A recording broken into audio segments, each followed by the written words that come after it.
నమస్తే అందరికీ. ఈరోజు వీడియో నందు భర్త పింఛన్ తీసుకుంటూ ఒకవేళ భర్త చనిపోతే గనకన అదే పింఛన్ భార్యకు నెక్స్ట్ నెల ఇవ్వడానికి కుటుంబ ప్రభుత్వం నిర్ణయం తీసుకుంది. అది ఎప్పుడు ఏప్రిల్, మే నెలలో చాలామంది అప్లై చేసుకున్నారు. దగ్గర దగ్గర 74,051 పింఛన్లు అప్లై చేసుకున్నారు. వారికి సంబంధించినటువంటి జీవో కూడా రిలీజ్ చేసినారు. జూన్ 1 తారీఖు ఇస్తామన్నారు. అవునా కదా! జూన్ 1 తారీఖు ఇస్తామన్నారు. జూన్ 1 తారీఖు నుంచి వాయిదా పడింది. తిరిగి ఎప్పుడు ఇస్తా అన్నారు? తిరిగి 12 తారీఖు. 12 తారీఖు కూటమి ప్రభుత్వం అధికారంలోకి వచ్చి సంవత్సరం అవుతున్న సందర్భంగా ఆ రోజు కొన్ని సంక్షేమ పథకాలు తల్లికి వందనం కావచ్చు, మహిళలకు ఉచిత బస్సు ప్రయాణం కావచ్చు, అన్నదాత సుఖీ పథకం, ఈ సంక్షేమ పథకాలతో పాటు అవి కూడా పింఛన్లు కూడా పంపిణీ చేస్తామని చెప్పడం జరిగింది. అవునా కదా! అదే రోజు అంతకన్నా ముందు ఒకరోజు సచివాలయ ఉద్యోగస్తులకు కూడా వాళ్ళకు లిస్టు రావడం జరిగింది. ఎవరికెవరికి పింఛన్ శాంక్షన్ అనే కదా వాళ్ళకు 11 తారీఖు సాయంత్రం 5 గంటలకు, 4 గంటలకు డబ్బులు కూడా వాళ్ళకి చేతికి వచ్చాయని చెప్పడం జరిగింది. దానికి సంబంధించి జీవో కూడా రావడం జరిగింది. కానీ 12 తారీఖు తల్లికి వందన పథకం అమలు చేసినారు. అమలు చేసిన తర్వాత కొత్త పింఛన్లు ఎక్కడన్నా పంపిణీ చేసినారా? ఎక్కడ పంపిణీ చేయలేదు. అవునా కదా! ఆ పింఛన్లు వాయిదా పడ్డాయి. ఒకసారి మీరే బాగా ఆలోచించండి.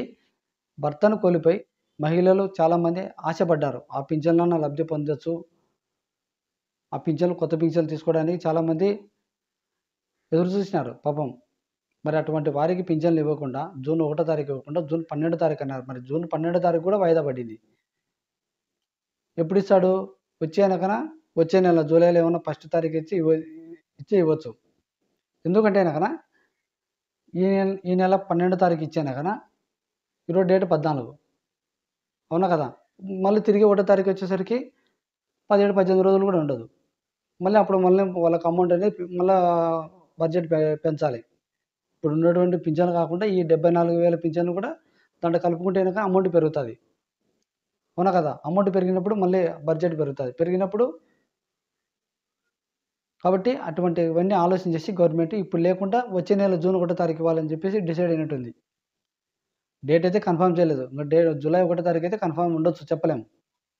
మరి అప్పుడు కూడా వాయిదా వేస్తాడో లేదో తెలియదు. మనకైతే తెలియదు. కానీ నాకు తెలిసినంతలో జూలై 1 తారీఖు అయితే ఇవ్వచ్చు అని చెప్పేసి నేను అనుకుంటున్నా. ఒకసారి చూడండి కూటమి ప్రభుత్వం ఏ విధంగా పింఛన్లు పంపిణీ చేస్తుందో. వాళ్ళ పింఛన్ వాళ్ళకి ఇచ్చేస్తే పోతాయి. జూన్ 1 తారీఖు ఇచ్చే పోతుంది కదా పాపం. వాళ్ళు చాలామంది ఆశపడ్డారు 12 తారీఖు ఇస్తారని చెప్పేసి. లేదంటే ఆ తల్లికి వందన పథకము మీరు ఏదో కార్యక్రమం పెట్టారో ఆ కార్యక్రమంలో అయిపోయిన తర్వాత ఈ కొత్త పింఛన్లు ఏవైతే ఉన్నాయో ఒక 4గురికి 5 మందికో స్టేజ్ మీద పిలిచి ఇచ్చినారంటే మిగతా పింఛన్లు సచివాలయ ఉద్యోగస్తులు పంచుతారు. వాళ్ళు గంటలు కాయేస్తారు పింఛన్ పంపిణీ అంతా. అంతే కదా! మరి ఇంత దానికి మళ్ళీ వాయిదా వేసుకోవడానికి అవసరం వచ్చింది చెప్పండి? ఎమ్మెల్యేలు, ఎంపీలు ఎవరైనా కానివ్వండి, వాళ్ళు స్టేజ్ మీద ఒక 5 పింఛన్లు ఇచ్చేసినామంటే మిగతా పింఛన్లన్నీ సచివాలయ ఉద్యోగస్తులు ఇచ్చేస్తారు. ఎన్ని పింఛన్లు ఉన్నాయంటే 74,000 పింఛన్లే. అవునా కదా! కొన్ని గ్రామాల్లో అయితే పింఛన్లే లేవు. అంటే అర్హత లేదు కాబట్టి అప్లై చేసుకోలేదు. మళ్ళీ 74,000 పింఛన్లు ఎంతసేపు పంచుతారు? సాయంత్రం కల్లా క్లోజ్ చేస్తారండి. మరి కుటుంబ ప్రభుత్వం ఎప్పుడు ఇస్తుందని చెప్పేసి ఒకసారి మీరు కామెంట్లో తెలియజేయండి. కొత్త పింఛన్లు మరిన్ని వీడియోస్ కోసం మన యూట్యూబ్ ఛానల్ సబ్స్క్రైబ్ చేసుకోండి. ధన్యవాదాలు.